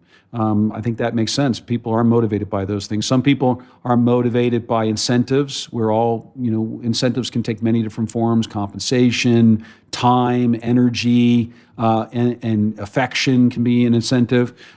Some people are very coin operated, in my words. They're really focused on the compensation piece, the performance incentive piece, and everything drives that. Other people, not so much. So we learn that people are hugely different. And so naturally, we try to attend to those differences. And unless we're around children for a really long time or a spouse for a really long time, first of all, it's hard to figure out what exactly is the primary motivator. Sometimes motivations go in and out, what inspires people. And by the way, I should say, the difference between inspiration and motivation is not that big. Motivation is anything I do to compel an action. Inspiration is, how do I light the fire so you want to be better in general? How do you want to excel or achieve? Almost everything motivational has some degree, right, of action-oriented, but almost anything inspirational is motivational. So I don't bandy the two terms about. A lot of people want to debate those. But here's the deal. So what happens is we inherit a team of people that we lead, or our family, whatever else, and we start sizing people up, and we try to adapt and flex to the differences of what really motivates and inspires them. So we try to give somebody praise and other people responsibility, some person a lot more investment in their learning and their mastery. Other people, we try to raise the higher purpose of things. And what we realize is not a simple thing to do. In fluid conversation, in the fluid life that we live, in all the different complexities, you'd have to be a tremendously facile person to be able to size every situation and every person up all the time and give them what they need. And so in self-defense, we know this, not my data, we know that what people do is they generally try to motivate people in whatever motivates them. If you're somebody that needs a lot of praise, you give people a lot of praise. If you're somebody that really values autonomy, you generally give people autonomy. That's how you motivate them. So in self-defense, you kind of throw up your hands and give up. So it seems like one important quality then is the ability to be aware of the needs of the other people and determine what those needs are. Yeah, well, in that frame it is. But how about if I told you there's a universal of inspiration motivation that motivates everybody all the time? And how about if I told you that if you got good at that thing, it doesn't mean you should stop adapting and flexing and trying to focus on the differences between people. I don't ever want people to stop doing that. If I'm somebody that needs praise, I want you to give me some more praise, right? I need you to size me up. I need you to be aware. But how about if I told you there's actually a timeless universal of all motivation and inspiration? And what I can't understand is why nobody else has uncovered it or found it. And I learned about it over 30 years ago. Well, okay? tell me what it is. And what's even cooler about it is it has dozens of expressions that we can get masterful at. which is what it turns out to be. So I want to tell you a story in order so that because I'm only going to have a chance to tell you one or two behaviors around it in our time. So rather than you go, well, I want to talk to you again, or even more, or, show me the book or whatever, we're not writing the book. In the process, I'd rather give you the frame so that you can figure out all the rest of the stuff that we've learned, okay? So I want to tell you a golf story. So you said I played golf in college, and I was happy to do so. I wasn't as good as I thought I was, but I still had a lot of fun doing it, and I learned to compete, and I still enjoy the game and so forth. So I've been a fan of golf, and I work with some professional golfers and a lot of college kids and some teams, and I'm proud to do so, and I do so for fun, just as a hobby. But I'm a big fan of professional golf, and and I want to tell you a story that maybe you know, maybe you don't, but you know the guy, and his name is Tiger Woods. And in 2005, he was at the height of his prowess. I mean, he could do things with a golf club and on a golf course that no one else had ever seen anyone do, including some of the greats. And so during that time period, way before the 9-iron went through his windshield and his life fell apart, way before all the scandal and everything else, this was the guy at the very zenith of his skillfulness on the golf course. He's playing at Augusta in the Masters Golf Tournament, one of the majors of all golf. He's in the fourth round. He's leading by a shot. Okay, he's in contention then to win this tournament. He's on the 16th hole, par 3 over water. He puts his ball short of the green, right against the collar of the rough. And if you play golf, which it's one of the hardest golf shots there are, because the ball sits where it's behind the ball is high grass, and it's sitting on short fringe. So the only way to get your club to it is to come through the high grass, which means it's very difficult to put spin or even make contact with the ball. And it's sitting right on that collar. And Tiger Woods and his caddy are looking at the shot, and they're thinking about how hard it is. If you watch this on YouTube, and you can see it on YouTube, the broadcaster, I believe it's Lanny Watkins, says, this is an impossible shot, and it's very dangerous because if he tries to get it close, it probably goes off the green into one of the bunkers there, and he loses his lead. And so Tiger Woods and his caddy pick out a spot the size of a dime, 20 feet away. And he says, if I can hit that with spin on it, I can get it close. And it turns out, his caddy later admits, he hits exactly that spot. The exact dime spot that they had picked, he hits, and he does what only Tiger Woods can do. He can put spin on that ball off of that collar rough shot. And the ball hits that dime and checks into the hillside, and it starts to trickle back to the cup. And 5,000 people standing around that amphitheater of that green can all see what might happen. And so they start to go wild. They start to clap and stamp and jump up and down and scream and holler and yell.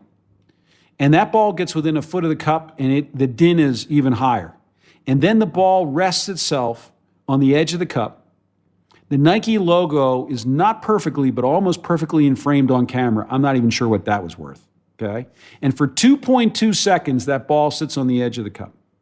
And finally, it makes the final revolution and drops into the cup for a 2 or a birdie. He's now got a 2-shot lead, and he goes on and wins the golf tournament. Of anybody that studies or is an aficionado of golf, it's in their top competitive golf shots. For me, it's the best shot I've ever seen. For a lot of people, it's in their top 2 or 3 or 5, whatever it is, okay? Tiger Woods, by the way, he said himself afterwards, he could hit that shot another 100 times, and he couldn't put it close, much less in the cup, in front of 38 million people on television and in the contention to win the Masters Golf Tournament. Now, the reason I tell you this story is because there's a sports writer, a famous sports writer, I won't mention his name.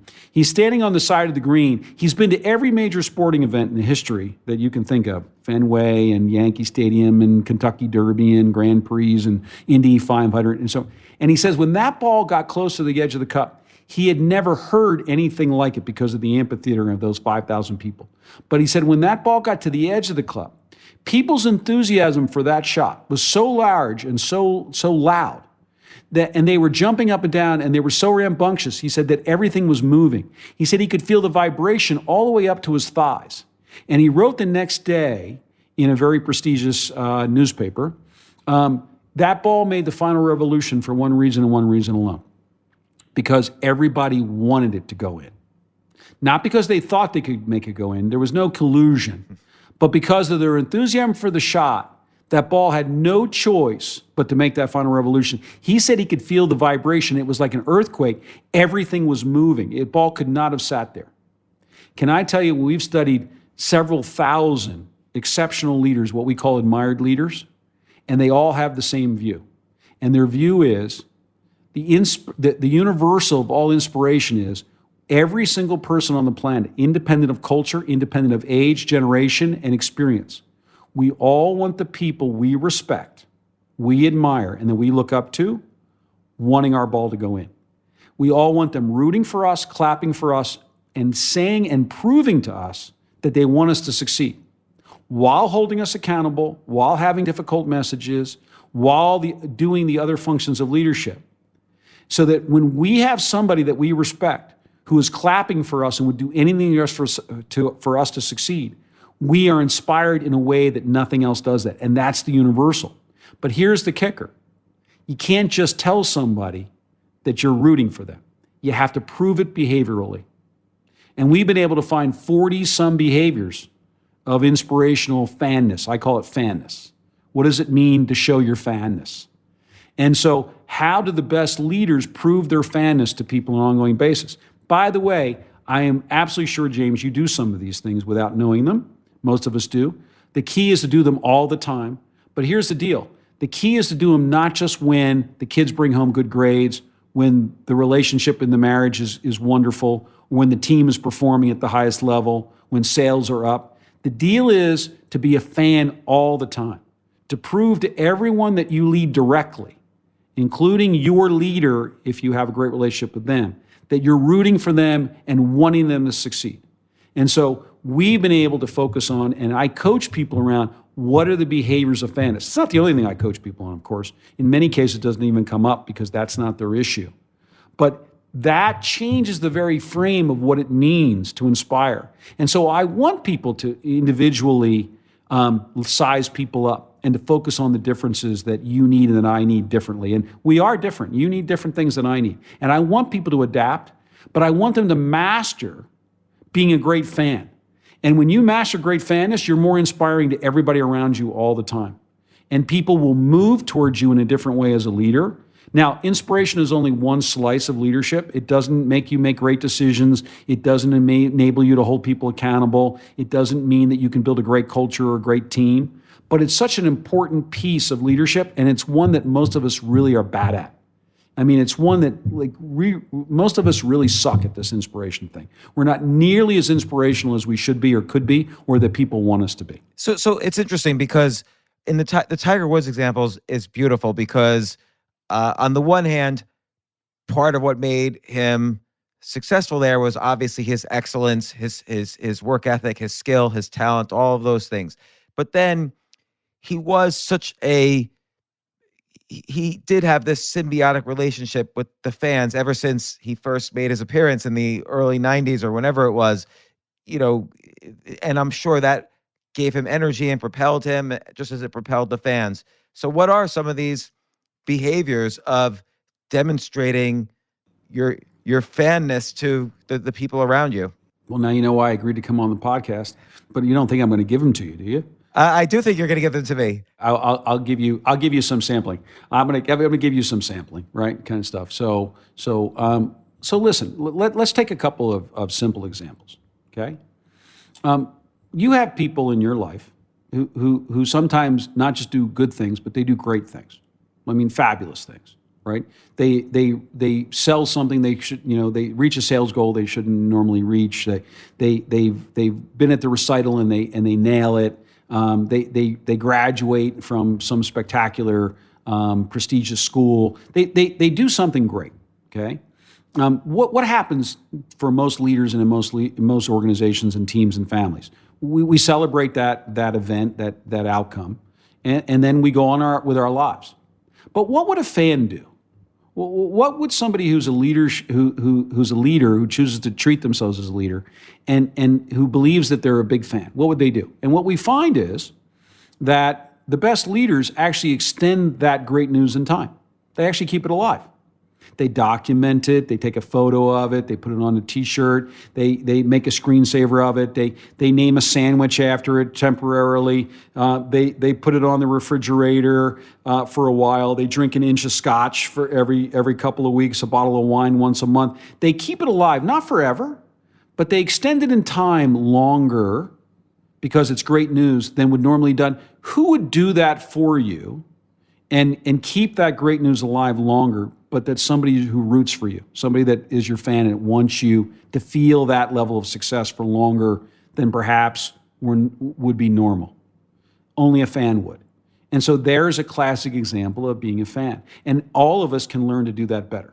Anytime we see great news in our families, in our teams, with our friends, we have the choice as to whether we try to keep it alive for a little longer than it would normally be kept alive. Not inappropriately so. I've seen people name temporarily a conference room after somebody that generated a great idea that changed an organization. I've seen people name things. I've seen people do all kinds of different things to extend things in time. One of the most powerful things you can do as a parent, for example, is to write your child a note of what you're experiencing while they're going through that wonderful accolade experience. And what you'll find is those kids will read that note over and over again. There's a soccer coach from the University of North Carolina. His name is Anson Dorrance.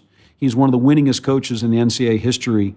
He would write all his seniors every year a letter about all their accomplishments and all the wonderful things they had achieved and so forth and so on. Some of his players went on to great stardom, and some of them are well known. You know, Mia Hamm and other people.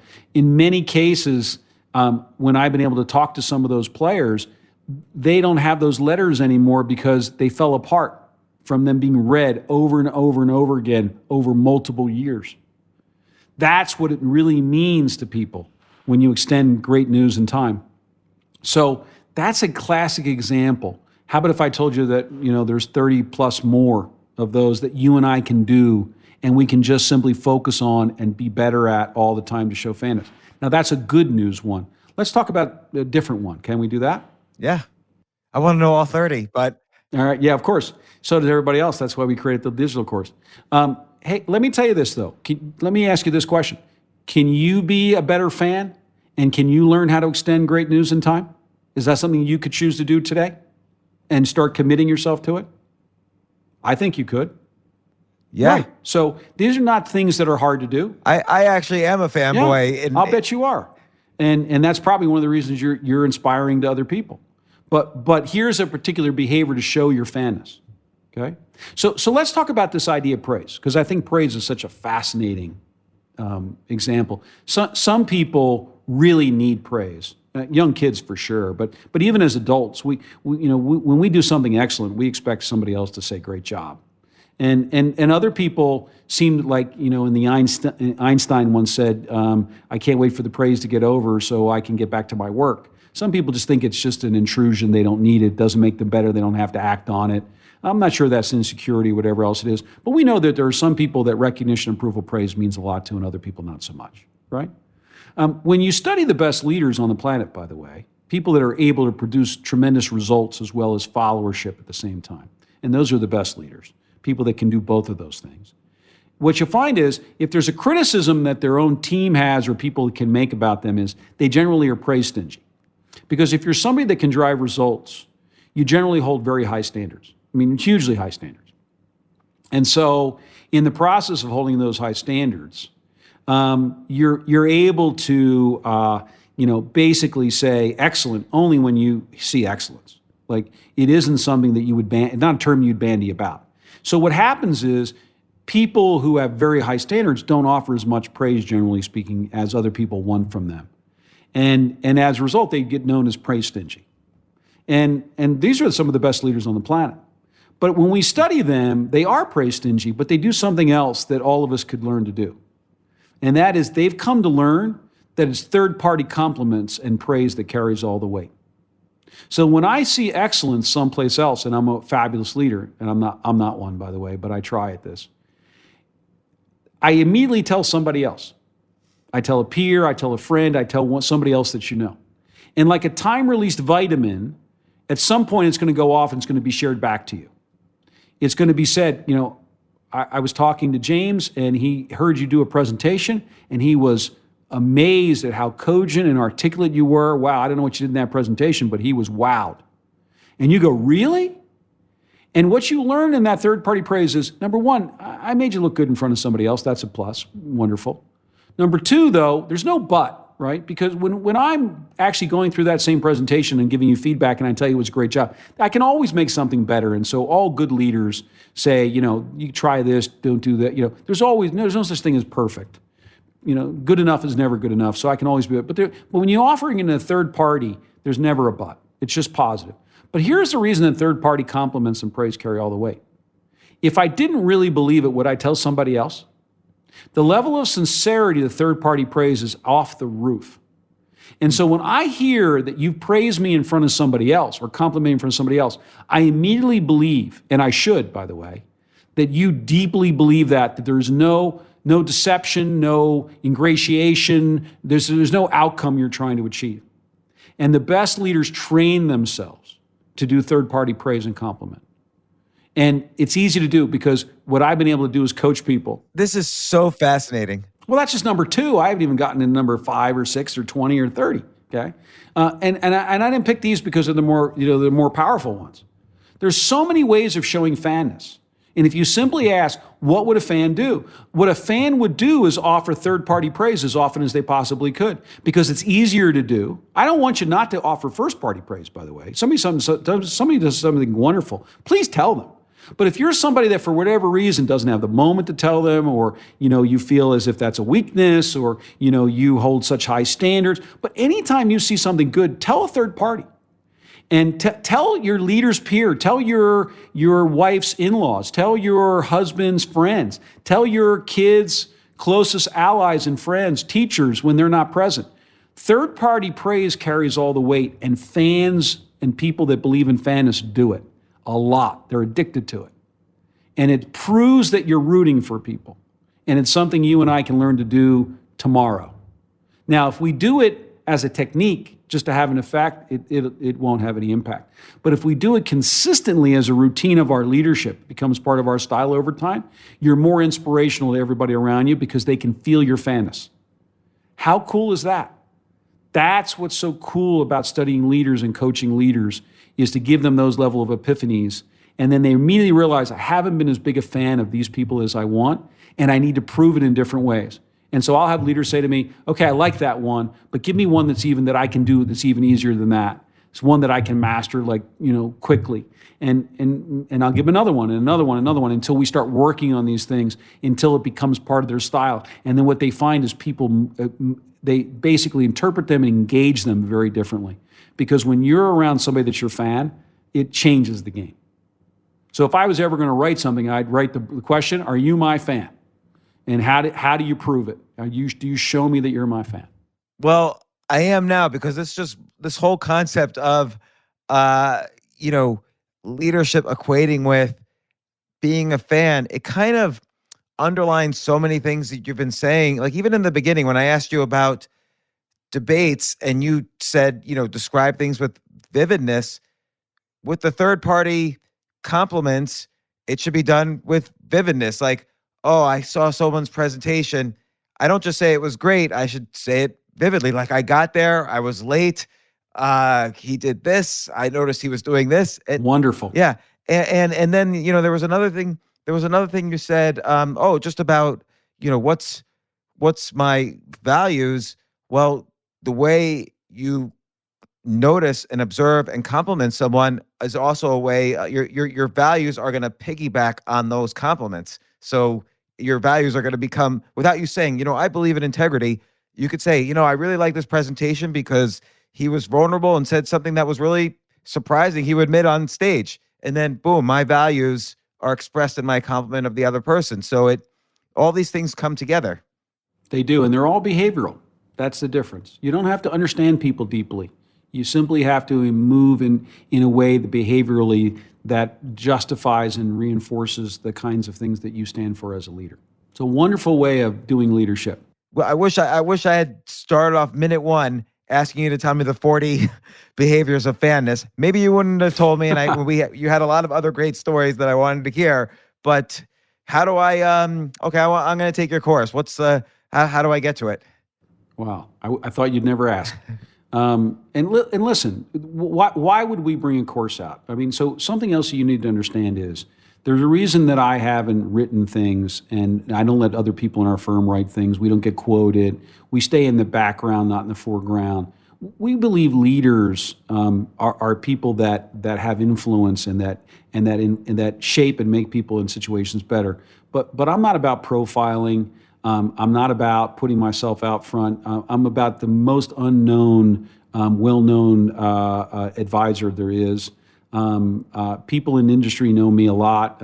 My reputation is intact, but I don't sell DVDs, and I've written books, and I'm not out there thumping my chest. And there's a reason. I don't believe that's what great leadership is. It's not that I don't have an ego or I don't have vanity, but we've tried to exemplify this. And so the coolest part, I think, of our entire leadership course is you're going to see all kinds of people if you go into it that will show you all kinds of behaviors, and we don't name anybody. We have clients, we have some of our own team, we have other people, and there's no names. My name, nobody's name is in there because it's not about us. And I really think that's such an important part. It's not about us. And great leaders, I think it was Bob Dylan that said, when you're on the top, you're really on the bottom. You don't have to be a servant leader, but it can't be about you. Because when it becomes about you, you've lost the ability to lead. And so we try to exemplify that. But now that you've asked, we put together 10 modules of leadership with 10 behaviors in each one of them, of which inspiration is one module. We've only got the 10 of the more important behaviors in them, but I gave you just 2 of them, although you can get a lot more detail in them about those 2. And all the videos that display them and all the outlines you can do in less than 10 minutes. And the course is called Admired Leadership, and you simply go to admiredleadership.com, and it's right there for you. There's a cool landing page with a bunch of foundational videos that we want people to watch, which is this idea of leaders aren't born, they're made, and the idea of the difference between technique and routine, and what it really means to be authentic, because authenticity is such an misunderstood idea in our culture. Well, what does it mean to be authentic in your view? And I know, I really thank you for spending the time. We've been talking for a while, but I love talking about this stuff. What authenticity is such a catchphrase lately. Yeah, well, authenticity is what you do, and it's what you do the most consistently. It's nothing short of that. In other words, it doesn't matter what's in your heart and your head. It matters to you, but it doesn't matter to anybody else. What matters to them is what you do. I cannot tell you, James, how many leaders I've dealt with who believe themselves to be compassionate, but do not act compassionately and are not known compassionately by anybody but themselves. Now, their view is they're being authentic. I believe that I'm compassionate, and they try to act in a certain way. But you are what you do. And whatever you do the most consistently, that's who you are to people and to everyone else that comes to know you. And so authenticity resides actually in the behavior itself. So I will oftentimes teach people certain behaviors that the best leaders engage in, and they will say, well, that's not me. And I'll go, well, it's not you yet. And they'll say, well, that's not authentic to me. And I go, it's not authentic to you because you don't do it. But as soon as you do it with some level of frequency, that is the authentic you. And you can change that anytime you want, but it's about consistency in what you do. And this idea that authenticity is what's in your heart, or what's in your intention, or what's in your thoughts or your feelings is total rubbish, because it has nothing to do with how other people interpret you. And so authenticity is in your consistency of what you do, and that's how people know you.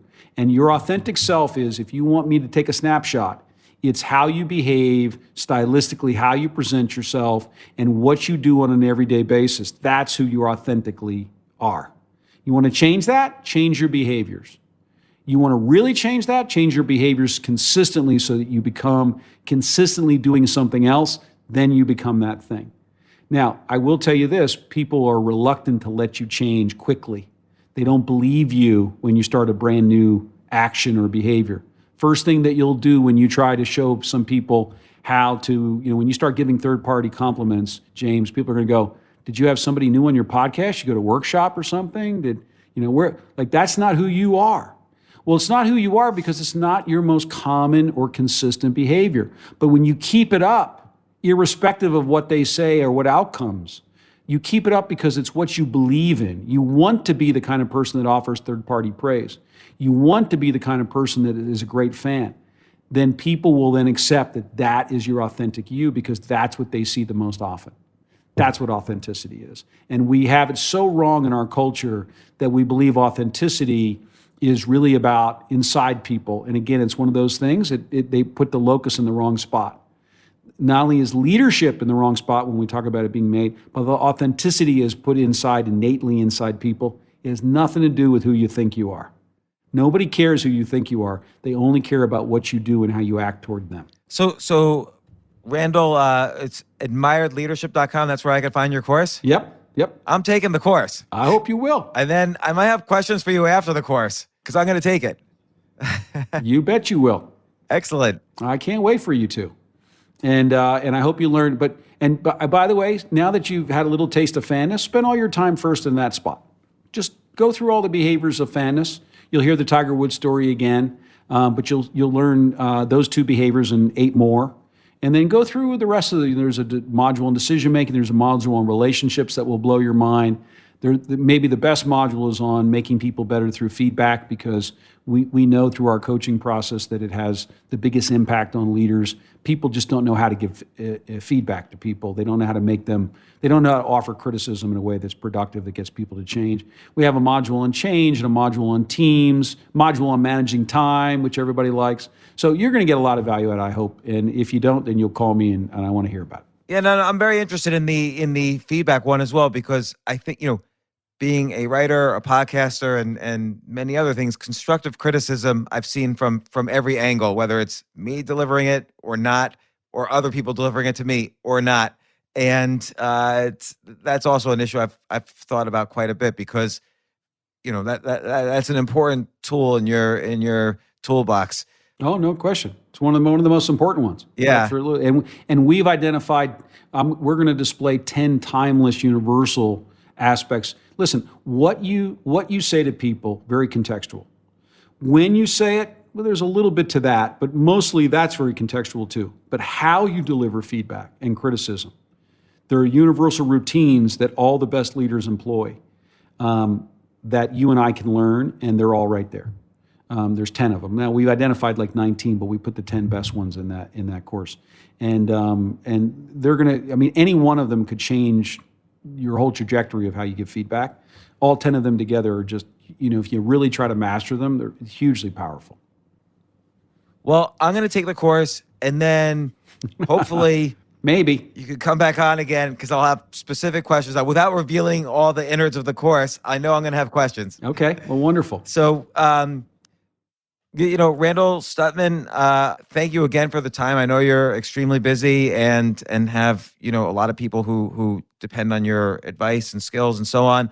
I really appreciate you coming on, and thanks again. AdmiredLeadership.com. I'm going there right now. I'm going to take the course, and thanks again for coming on the podcast.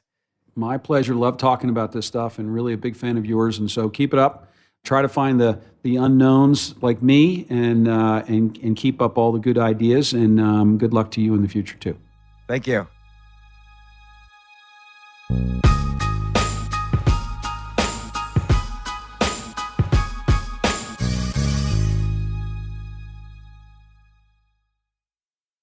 Are you ready to take control of your future and be your own boss? At Neighborly, we'll help you go into business for yourself, but not by yourself. As a Neighborly franchise owner, you'll join a community with thousands of passionate and experienced entrepreneurs. With 19 franchise brands providing a variety of home service needs, you'll benefit from decades of established systems and support. Learn more about Neighborly franchising by downloading your free guide at go.nbly.com/podcast.